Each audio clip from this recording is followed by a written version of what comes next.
Hello, and thank you very much for the invitation to discuss caring for the adult with heterotaxy. My name is Christopher Broda. I'm an assistant professor at the Baylor College of Medicine, Texas Children's Hospital in Houston, Texas. And it truly is an honor and a privilege to be invited to the Heterotaxy Connection Conference and to discuss facing heterotaxy together. Thank you very much. To start with my disclosures, for the most important of which is that I'm an ACHD cardiologist, only focusing really mostly on the heart. I need to mention that I'm part of a large group focused on the care of adults with congenital heart disease. And within the group, I'm further focused on helping patients with heart failure, and I follow patients who are on LVAD devices and help them get to transplant if that's sort of what they need. Must start the talk by discussing improved survival into adulthood for people who have congenital heart disease. So we really owe the pediatric cardiologists and the congenital heart surgeons our gratitude for all their dedicated work to improving survival for patients with congenital heart disease. And survival is most improved and striking for those with complex congenital heart disease. You know that patients with heterotaxy syndrome, also isomerisms, are often born with extremely complex congenital heart defects, some of which were nearly universally fatal in childhood, but now we have more patients living to adulthood. It's really important to, and this talk is not about transition, but I must mention transition because it's so important.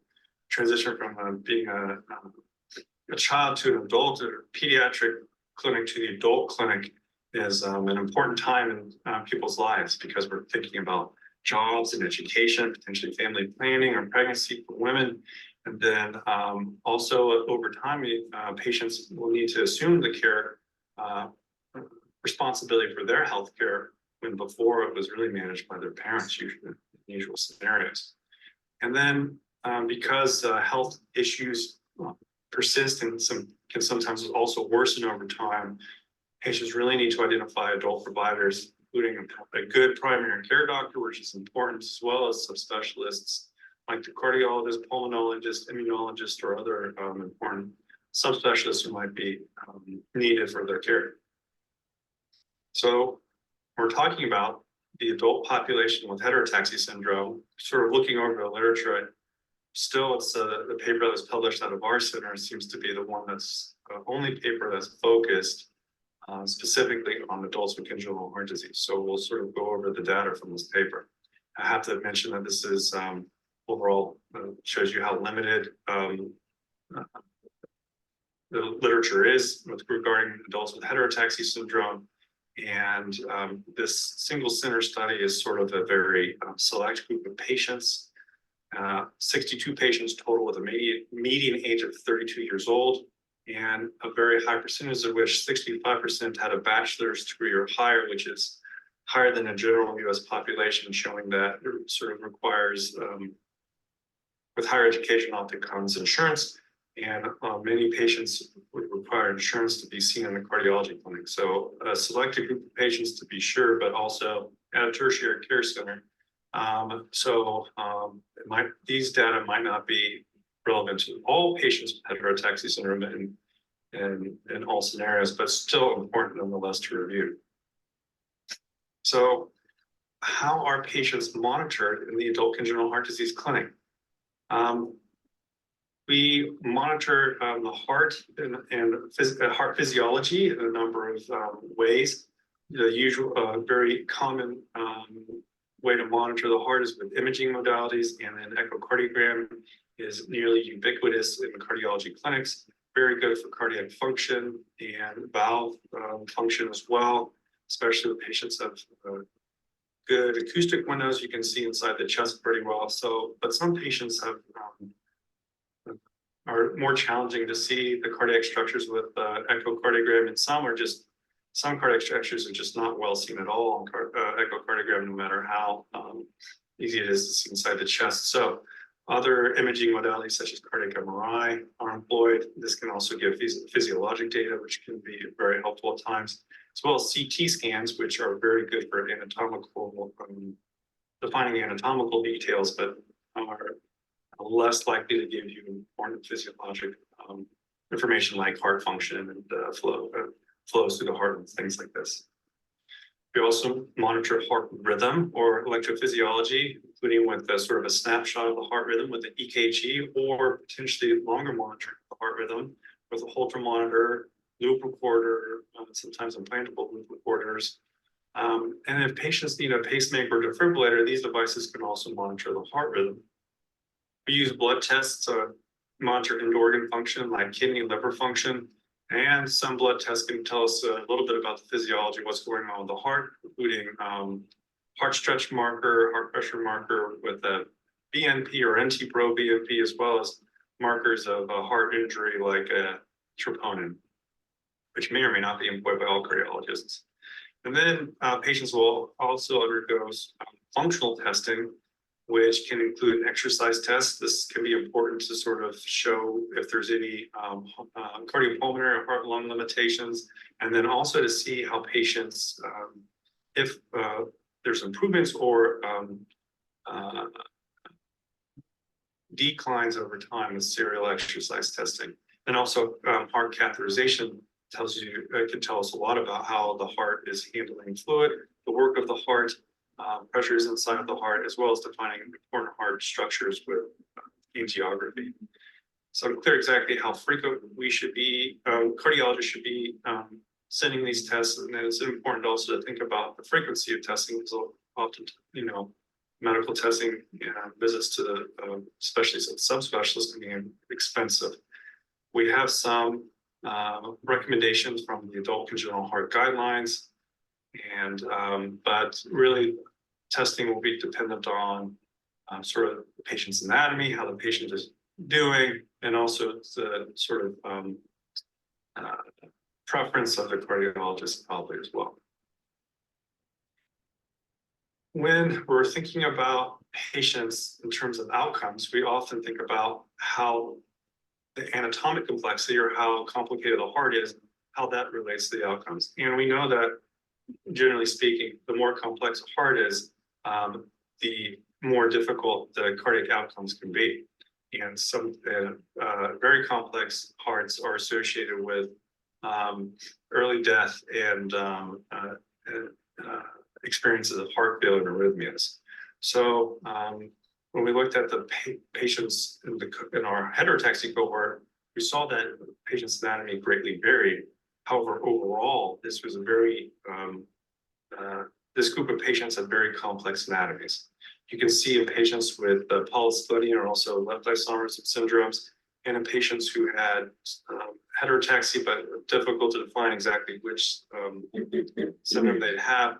About 50% of those patients had single ventricle or sort of Fontan type hearts. And then the patients with asplenia, which would be like the right isomerism, full 90% of those patients had a single ventricle type physiology or anatomy of the heart.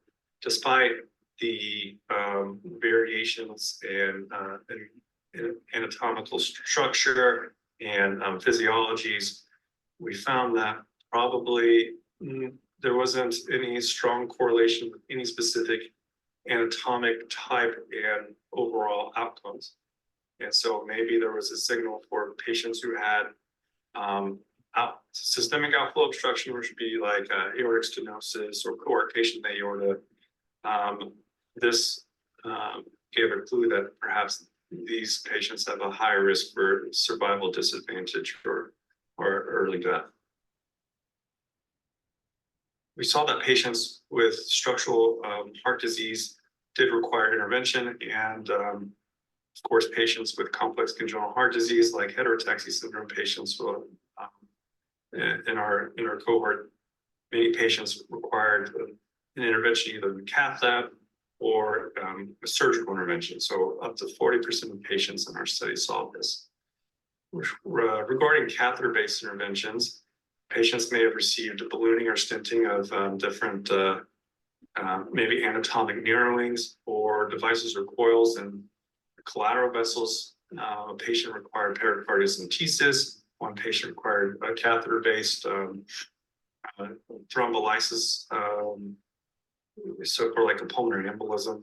And then one patient who had a Fontan circulation required fenestration creation in the cath lab. Surgical procedures included sometimes very intense surgeries, including atrioventricular valve replacement, pot shunt, Fontan conversion, or late Kawashima, which is sort of like the late Fontan surgery. Regarding structural intervention, we of course must follow any artificial valve that's been placed in the heart, but sometimes native valves or valves that patients were born with can be dysfunctional or become dysfunctional over time. And the graph you see on this slide is a very selected patient group where these are Fontan patients. And we see that Fontan patients who have common AV valves are the most likely valves to have issues with regurgitation or needing surgery. Of course, many heterotaxy patients will be diagnosed with a common AV valve. This valve goes along with the atrioventricular septal defect or AV canal defects, which are they're sometimes called. And these valves we know have a high incidence of requiring intervention over time. In the adult heterotaxy group, 30% of patients had moderate or worse AV valve regurgitation on imaging. Sometimes AV valves need to be either surgically repaired or replaced. We know replacement is associated with the most durable outcomes, and really it's replacement of the mechanical valves associated with the most durable outcome. And it's a non-trivial surgery, especially in the face of a patient who might have myocardial dysfunction or a weak heart muscle. So we had the experience of a patient who had not totally normal heart squeeze, who had an AV valve replacement. This patient was also heterotaxy with Fontan. And initially there was some struggle after the valve replacement. So this patient required temporary support with a mechanical circulatory support device. An Impella was placed, and the patient was on this for about 30 days while supported the circulation, and we were able to take this out and use just medicines to help this patient out. This patient's still doing well, not on the transplant list and not with the durable LVAD. And also, there's now more potential options for transcatheter options rather than full surgeries. More transcatheter devices are being developed. And so at least one group has published their experience using a transcatheter clipped rather than a full surgery to improve AV valve regurgitation in a heterotaxy patient. Other important aspects that need to be monitored in patients, adult patients with heterotaxy syndrome or arrhythmias. Generally speaking, we divide those into tachy and bradyarrhythmias, or fast or slow arrhythmias. And we know that these arrhythmias are commonly seen in pediatric patients with heterotaxy syndrome. So it is probably no surprise that many patients with adults with heterotaxy syndrome have arrhythmias. In fact, at age 18, less than 50% of patients did not have an arrhythmia in our study. Rather, a quarter of patients had a tachyarrhythmia or fast. About just under a fifth of patients has bradyarrhythmia or slow, and then about 12% had both slow and fast heart rhythms. We know that the risk for arrhythmias in adulthood, generally speaking, are related to maybe an intrinsic heart rhythm difference of the heart. And so sometimes a left isomerism, especially in right isomerism, can portend a specific arrhythmia risk. But also if patients have the hearts become stretched under pressure, or there's a more stress to the system, including times of illness, for example. If there's scar in the heart from surgery, and as we age, we get closer to being an arrhythmia. So of course, important to watch over time. Regarding tachyarrhythmias, specifically in adults with heterotaxy syndrome, we saw that about 35% of patients had atrial fib or flutter, and then about a quarter of patients had supraventricular tachycardias. And some of the patients required ablation or surgical maze procedure. Substantial portion, 20%, had a documented ventricular arrhythmia or non-sustained ventricular arrhythmia. And these patients might require an implantable cardiac defibrillator. So really important to note that tachyarrhythmia was associated with a survival disadvantage with a quite high hazard ratio. And so it should be a clue that things might not be well if a patient with heterotaxy syndrome experiences tachyarrhythmia. Over time, we saw that patients, as expected, would probably, many patients will experience an arrhythmia over time. So arrhythmia-free survival was only slightly better than 20% at 40 years of age. So important to be monitoring for this in the cardiology clinic. Regarding bradyarrhythmias in patients with heterotaxy syndrome for adults, we saw that about 22% of patients had sinus node dysfunction, about 10% of patients had AV block requiring a pacemaker. We did not see a survival disadvantage with bradyarrhythmia. And then over time, the graph on the previous slide showed that patients are more likely to experience bradyarrhythmia over time, with about 70% of patients having a bradyarrhythmia at 40 years of age. Heart failure is an important, very important aspect of care in adults with congenital heart disease and also with adults with heterotaxy syndromes. We know that heart failure is the leading cause of death in patients with adult congenital heart disease. Importantly, about 30% of patients, there's not really a universal definition of heart failure in adults with congenital heart disease, but about 30% of patients were diagnosed with heart failure in our experience. And then the median age of heart failure survival was just 32 years of age, so quite young to be experiencing heart failure. About 10% of patients had heart failure diagnosis when they presented to adulthood at age 18. As expected, a diagnosis of heart failure is associated with a survival disadvantage, so probably a low threshold for thinking about referring for advanced therapies or getting a heart failure cardiologist involved when a patient with heterotaxy syndrome is diagnosed with heart failure.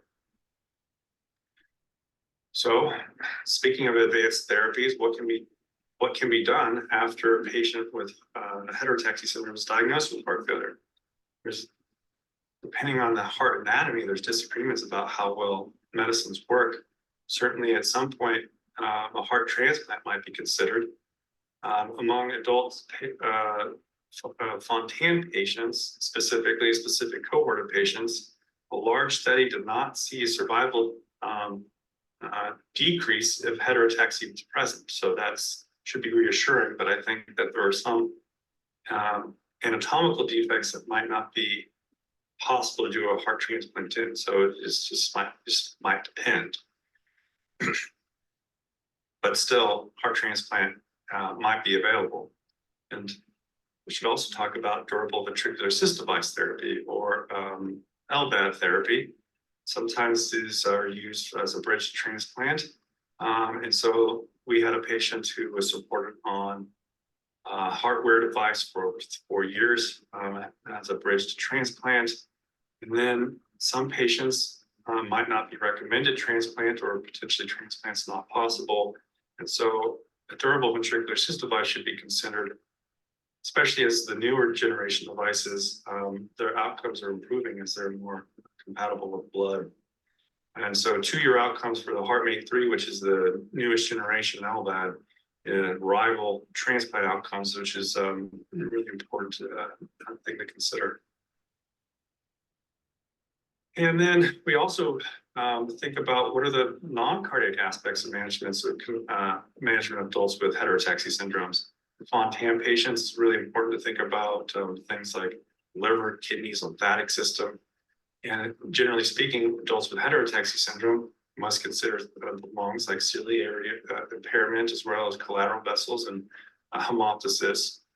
There could be intestinal and biliary issues. Must consider splenic function and associated infection prevention. Some patients will be have chronic cyanosis. They must think about issues related to this.